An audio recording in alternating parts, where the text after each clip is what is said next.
بسم الله الرحمن الرحیم. عزیزانو نن د دعا په عقل باندې به ان شاء الله یو څو خبرې کوم. هغه یو څو وجوهات چې هغه دی وجه نه زموږ دعاګان نه قبلي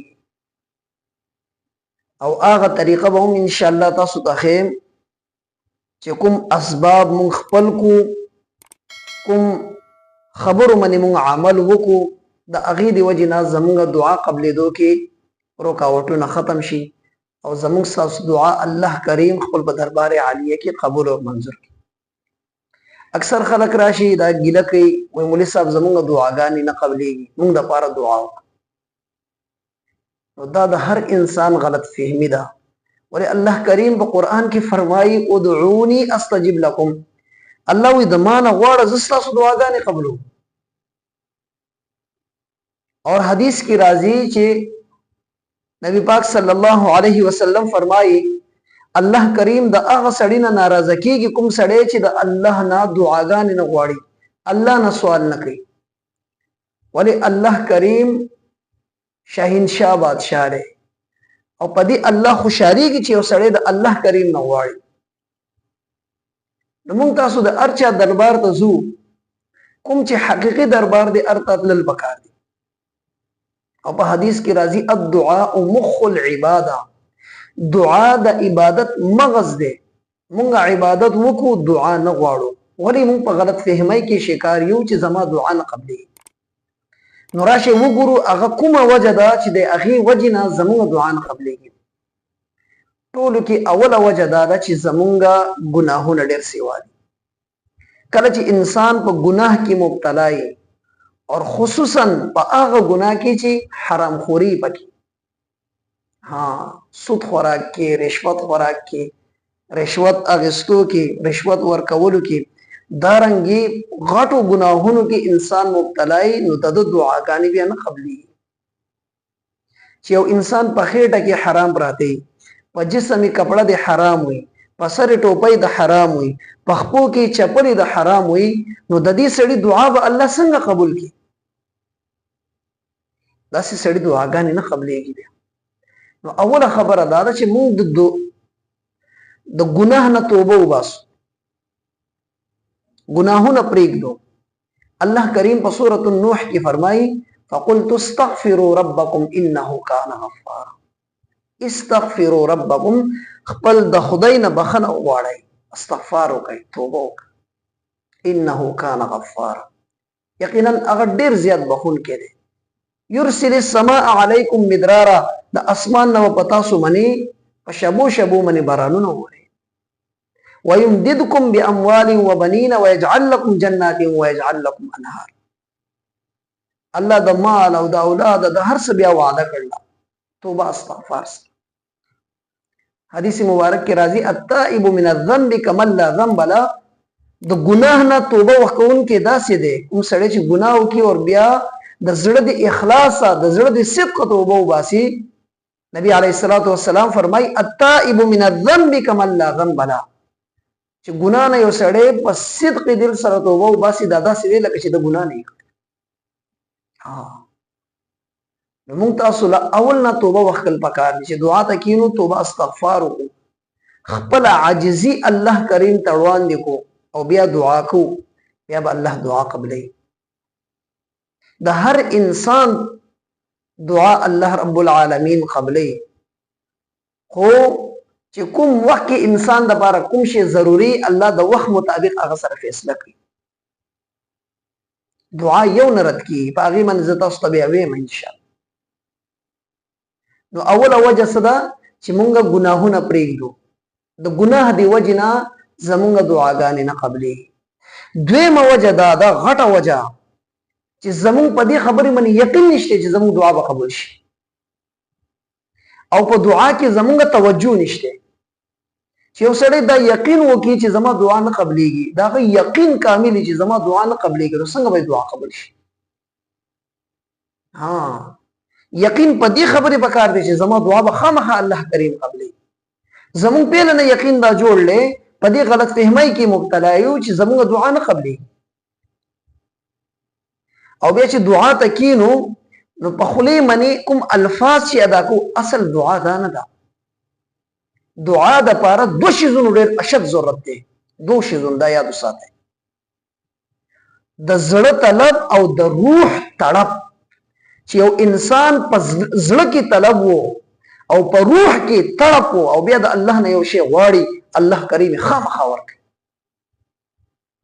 چې دا دوه خبرې پیدا شي او دې سره دریم شی انسان په زړه کې اخلاص وي. اخلاص څه معنا؟ چې صرف د الله نه غواړي، صرف د الله نه غواړي. په دعا کې اخلاص دا دی چې انسان صرف د الله نه غواړي، په بل یو څه نظر نه. نو بیا الله کریم داسې انسان ته چې څه دی غواړي په دې دریو خبرو کې ورسره یو فیصله کوي. اوله وجه، کله چې ما ته دعا وغواړو الله کریم هر دعا قبلوي. چې زما ستا په خېټه کې حرام نو او یقین په درجه کې ما ته دعا وکړه او صرف الفاظ نو د زړه طلب او د روح طلب وو، بیا الله کریم په دې دریو کارونو کې یو کار کوي. یا دا دعا فوراً قبول شي. مثلا یو سړی ته نوکری پکار ده، یو ځای کې رشته کول غواړي او دعا وکړي الله کریم فوراً قبول کړي، هغه رشته وشي، نوکری ورته وشي. یا یو په مدرسې کې، یونیورسيټي کې، په کالج کې داخله کول غواړي او الله کریم فوراً هغه داخله وکړي. نو بعض ټیم زما ستا دعا فوراً قبول شي، بعض ټیم کې زما ستا دعا فوراً د هغې نتیجه ماته ته نه ښکاري، خو الله کریم دا دعا ماته د پاره ذخیره کې د پروز د قیامت به د دې دعا په بدله کې انسان ته ثواب ملاويږي. نبی پاک صلی الله علیه وسلم فرمایي د قیامت پر ورځ چې انسان ته په دعا باندې کوم ثوابونه اجرونه ملاويږي او دته ملاو شي، دی به وایي کاش کې دنیا کې زما یو دعا نه قبول شي، د هغه ټولو دعاګانو ثمره الله ما د پاره ذخیره کړې وي، ما د پاره ایښې وي او نن د قیامت پر ورځ ماته ملاو شي. نو الله کریم یا فوراً په دنیا کې قبول کی، که په دنیا کې قبول نه کی د پاره ذخیره آخرت وګرځي. او دریم کار، الله کریم چې زما ستا دعا فوراً نه قبلي، یعنی ما ته فوراً اثر نه ښکاري، الله کریم په ما ته چې کوم آفتونه راځي، ناګهاني آفتونه راځي، زما ستا په عزت باندې یو آفت راځي، یا په مال باندې راځي، یا په جان باندې راځي، کله چې انسان د صدق زړه نه د اخلاص سره دعاګانې غواړي، الله کریم د دې دعا نه ډال جوړ کی، د دې آفات او د دې بلاګانو نه د حفاظت. نو زما عزیزانو دا درې کارونو کې یو کار کیږي دعا سره. او بعضې ټیم کې د دعا اثر چې دی که نه هغه فل فور نه ملاویږي، ډېر وخت وروسته د هغه دعا اثر ښکاره کیږي. لکه د موسی علیه السلام او د هارون علیه السلام دعا 40 کاله وروسته د هغې اثر ښکاره شي. یا موږ تاسو معاشرې کې ګورو، یو سړی خپل د مور پلار ډېر زیات خدمت کوي او د هر سړي سره اخلاص کوي، منډه ترړه وایي، هر مشکل کې د انسانانو مدد کوي. نو هر انسان دته دعا کوي، وختي طور باندې دا دعاګانې نه ښکاري، خو بیا داسې یو زمانه راشي چې د دې انسان بچیان لوی شي او د بچیان انتهایی د فرمان برداري او په خپله د دې سړي د خولې نه د الفاظ مونږ اورو چې دا زما د مور پلار دی، دا زما د مور پلار اخلاص دی چې هغه ماته د زړه نه اخلاص سره دعاګانې کړلې، نه الله ماته د یو د مور پلار تابعدارو د چې دعاګانې واغستې د مور پلار نه، 10 زامن دي، 6 زامن دي، 5 زامن دي، الله کریم د هغه مور پلار دعاګانو برکت سره دا ټول د بیا خادمان کی د په یو الفاظ باندې هغه لبیک وي. د چې وای کینې دا بچیانې ناستي چې وای پاسې بیا ولاړ چې یو کار ته ولېږي مخ ورته نه اړي، که په مخ سپېړه ورکړي ورته مخ شاته نه اړي چې بابا ته ما باندې ګسار ولې وکړه. وجه څه ده؟ کوم سړی چې خپل د مور پلار دعاګانې واخلي د زندګۍ په یو موړ کې الله دې نه ناکامه کوي. الحمدلله الحمدلله زه داسې اثرات ما خپلې زندګۍ کې لیدلي. ما خپل مرحومه د خپل مرحومې مور نه الحمدلله ډېرې دعاګانې اخیستې. الحمدلله زه نن د هغې ثمرات خپل په ژوند کې وینم. زما مور وفات شوې ده، ډېر وخت شوی دی، خو د هغې دعاګانو چې کوم اثرات دي نن ماته الله ښیي، ماته فوراً الله په زړه کې واچوي دا ستا د مور د دعا اثر. نو عزیزانو د دې خبرې امر دی چې ما تا کلم دعا غواړو د الله کریم نه دی یقین سره چې الله زما دعا قبلي. الله ادعوني استجب لكم، ما نه غواړي زي قبلهم. نو د الله قران غلط نشي کېده. او نبی علیہ الصلوۃ والسلام وی الدعاء مخ العباده، دعا د عبادت مغز دی چې ما تا کوم عمل وکړو هغه پسې ما تعالی دعا ضرور پکار ده.